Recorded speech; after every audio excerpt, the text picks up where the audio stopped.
설명을 각자가 좀 많은 사람들이 다르게 설명을 하고 있어요. 그래서 제 관점으로 좀 간략하게 말씀을 드려보겠습니다. 그러니까 이 도시라는 게 이렇게 생로병사가 있고 또 뭐 각각 어떤 그 변화들을 거치는데 도시가 어쨌든 뭐 여러 가지 이유로 이제 쇠퇴하고 좀 뭔가 다시 활성화가 필요할 때 뭐 그걸 다시 이제 도시에 활력을 주는 게 도시 재생 사업이죠. 어떤 데는 경제를 살려야 되고 어떤 데는 커뮤니티를 살려야 되고 어떤 데는 노후된 물리적 환경을 개선해야 되고. 근데 저는 솔직히 이제 경제나 다른 쪽은 잘 모르고 이제 관여를 안 해왔고요. 주로 이제 주거지 재생에 이제 관여를 해왔습니다. 이제 제 개인적인 이유는 제가 주거권 관련 이제 활동을 주로 좀 관심을 갖고 했었고요. 이제 주거에서 특히 주거 약자, 가난하거나 아니면 소수자거나 이제 이런 경우에 주거 약자들이 특히 이제 집을 그러니까 자기 생존의 기반으로 삼고 있는 경우가 많죠. 근데 이제 도시가 쇠퇴하면서 대규모 개발로 해서 밀려나거나 아니면 노후된 환경에서 아주 이렇게 열악하게 살거나 이제 그러면서 자기 생활이 좀 많이 이제 어려운데 그런 걸 어떻게 좀 잘 개선해서 좀 생존의 기반을 이제 좀 다시 회복할 수 있을 것인가가 이제 주 관심입니다. 근데 생각보다 이게 좀 꽤 복잡하더라고요. 그러니까 가난한 동네에 뭐 몰려 있으면 가난하다고 낙인이 되거나 그 지역에 거주하는 것만으로도 또 이렇게 뭔가 이렇게 자존감이 무너져야 되고 이런 여러 가지 복잡한 상황들이 있습니다.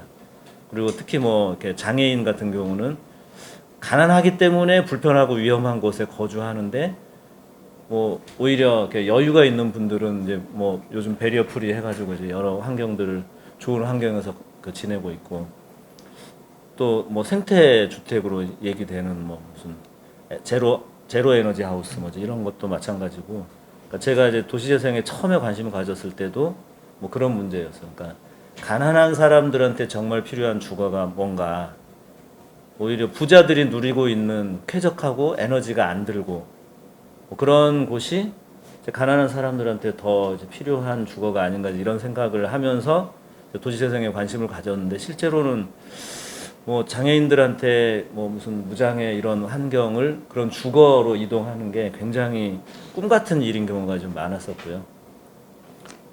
최근에는 이제 뭐 어떻게 보면 또 다른 이제 사회적으로 아파트나 또 빌라나 이렇게 이제 주거가 획일화되는 대규모 개발이든 소규모 개발이든 개발을 통해서 획일화되는 과정에서 제가 앞단에 이제 얘기해 왔던 그런 모든 게 다 한순간 날아가 버리고 내 주머니 사정에 허락하는 주거를 구할 수도 없는 그런 환경들을 좀 많이 이제 보게 됐습니다. 그래서 저는 이제 좀 도시재생 중에서도 여러 가지 뭐 유형이 있지만 그 중에서도 주거지 재생에 계속 관심을 갖고 있는 게 어떻게 하면 지금 현재 거주하고 있는 사람들이 이 환경을 계속 누리고 또 조금씩 점차적으로 개선해 가면서 자기 생존의 좀 조건들을 조금씩이라도 좀 나아지게 할 건지에 이제 관심을 갖고 있고요.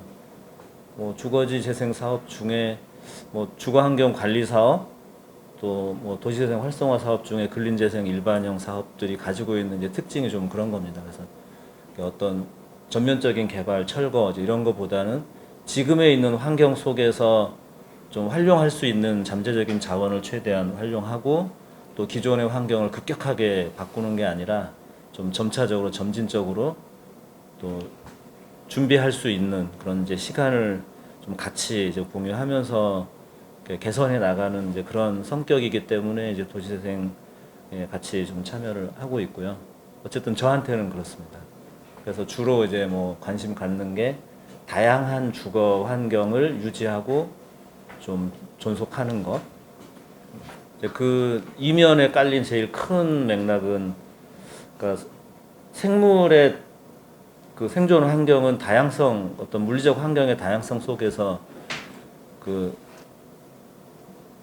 어떤 생명의 이제 다양성을 유지할 수 있는데 인간 사회도 비슷한 것 같아요. 물리적 공간이 다양하지 않으면 그 뭐 여러 계층이 어울려서 살기가 어렵고 그래서 이제 단독 주택에 관심을 갖고 있는 게 부자들만의 그런 이제 주거지가 아니라 뭐 큰 집, 작은 집, 뭐 좋은 집, 안 좋은 집, 또 뭐 집주인 옆에 쪽방 세입자도 들어 있고 그런 환경을 어느 한순간 뭐 이렇게 동네를 멋지게 만든다는 이유로 싹 이렇게 바꾸게 되면 우리가 통계로도 잡히지 않는 그 많은 공간들이 다양한 공간들이 사라져 버리거든요. 그래서 그거를 이제 최대한 유지하는 쪽에 이제 관심을 갖고 있고요. 그래서 단독 주택 또는 뭐 다가구 다세대 주택의 유지, 보수, 철거하지 않고 뭐 고쳐가면서 살 수 있는 방법 또는 소규모로 재건축할 수 있는 방법들을 좀 다양하게 이제 시도하고자 하는 거고요.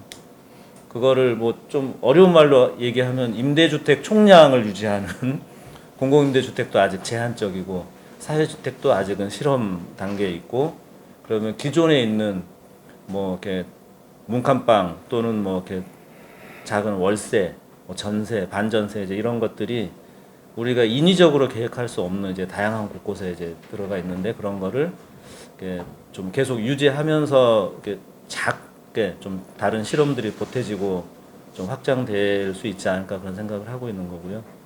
제가 생각하는 도시재생, 특히 주거지재생은 그런 차원으로 접근하고 있습니다. 제가 가끔 하는 얘기가 부자들도 불편해하지 않고 가난한 사람도 이 동네를 부끄러워하지 않는 그런 동네가 가장 좋은 동네다 이렇게 얘기하고 있는데 뭐 그런 도시재생을 생각하고 있고요. 최근에는 조금 더 그러니까 이쪽에 자꾸 만나고 교류하다 보니까 뭐 중심 시가지나 경제 기반이나 뭐 이제 그런 쪽도 조금 관심을 넓혀가고는 있지만 여전히 저는 이제 그 제 주 관심은 그러니까 주거지 재생에 있고요.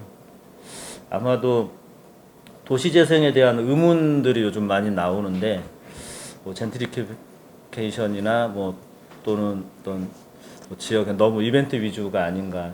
저도 이제 그런 비판을 많이 하는 사람이긴 한데 우리 사회가 도시 재생을 처음에 이렇게 이슈로 띄울 때 주로 뉴타운 재개발에 대한 좀 반작용 또는 뭐 출구 전략 이제 이런 게 강조되면서 하다 보니 그러니까 좀 도시를 어떻게 다시 살려내고 그 안에 그 어떤 그 시간의 맥락을 좀 담을 것인가의 고민보다는 그냥 전면 철거 재개발 말고 다른 길 없나 이러다 보니까 머릿속에 똑같이 뭔가 조감도를 자꾸 이제 찾게 되는 그런 심리가 좀 있는 것 같고요. 이제 그런 부분은 오히려 좀 뭐 지금 행정, 그러니까 서울시, 뭐 정부, 지자체에서 좀 과도하게 도시재생의 의미를 이제 부여하고 있었 또 그렇게 홍보하면서 좀 만든 부작용이 아닌가 싶고요. 이제 다시 좀 실질적인 도시재생에 대한 뭐 어떤 그 크기 또 실제로 할 수 있는 일 목표해야 되는 것들을 좀 정돈해야 되지 않은가 뭐 그런 생각을 하고 있습니다. 예, 뭐 그 정도로 도시재생이 무엇인가 좀 그 얘기를 매듭을 짓고요.